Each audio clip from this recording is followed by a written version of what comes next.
এরা কাকে বলে জানো? আজকে তোমাদের সেটাই বলবো। তার আগে বলিনি, এই পেন্টিংটা যে রিকমেন্ড করেছে সে হলো অনু আপু। অনু আপুকে ধন্যবাদ। তো এবার আসো প্যারা কাকে বলে। আমি তোমাদের তো আগে বলছি যে আমার অনলাইন জগতে কিছু তাওতো বোন আছে যারা কিনা আমার মতো অধৈর্য। হ্যাঁ, তারা কিন্তু আসলে আমার মতো অধৈর্য।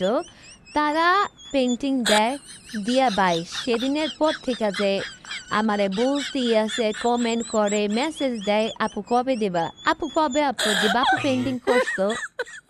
বিশ্বাস করো, তোমরা যারা মানুষ বাদে সেই সকল আপুরা পেন্টিং দিছো, আমি প্রত্যেকের পেন্টিং এর পিকচারগুলা কালেক্ট করছি। কালেক্ট করা আমি একটা একটা করে শুরু করছি। হ্যাঁ, এখন বলতে গেলে ঈদের পরে যারা পেন্টিংগুলো আমারে দিছো বা ঈদের সময়কার যে পেন্টিংগুলো আছে, মোটামুটি 80% আমার কমপ্লিট। আর কিছু পেন্টিং আছে আবার নতুন করে আসছে। এখন যারা রেফারেন্স পিকচারগুলো দিছো, তারা তোমরা সাথে সাথে কিভাবে চাও যে তোমরা সাথে সাথে আজকে পেন্টিং এর রেফারেন্স দিছো, 2-3 দিনের ভিতরে আমি পেন্টিং এর ভিডিও আপলোড দেব।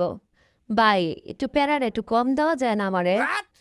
আমি আগে তো আর্ট করব। আমি তো একটা ভিডিও, দুইটা ভিডিও আর্ট করে তারপরে সেটা সাথে সাথে আপলোড করতে পারি না। যখন ভিডিও করি তখন তো আরও অনেকজনের ভিডিও আছে, আগের ভিডিওগুলো ছাইরা তারপরে নিয়ম যেটা বলে যারা আগে পাঠায় তাদেরটা আপলোড করব, তারপরে যারা নতুন আছে তাদেরটা তারপরে আপলোড করব, তারপরে যারা দেবো তাদেরটা।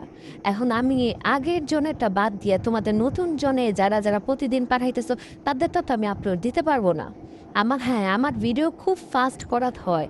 তোমরা যখনই পেন্টিংয়ের ফটো পাঠাও আমি সাথে সাথে কালেক্ট করে রাখি, কোনো পেন্টিং আমার মিস যায় না। কিন্তু আমার ওটা আপলোড দিতে লেট হয়, কারণ কি ওই যে আমার মেনটেন করতে হইতেছে রুলসটা যে আমি আগের যারা পাঠাইছে তারপর। কিন্তু এবার যা হয়েছে, কিছু কিছু আপলোড প্যারার জ্বালায় আমার ওই তাদের ভিডিওগুলা আপলোড দিতে হইতেছে। কিন্তু এরপরে থেকে কিন্তু আমি এরকম আর করবো না, যারা আগে পেন্টিং রেফারেন্স করছো তাদের টাকে দিব।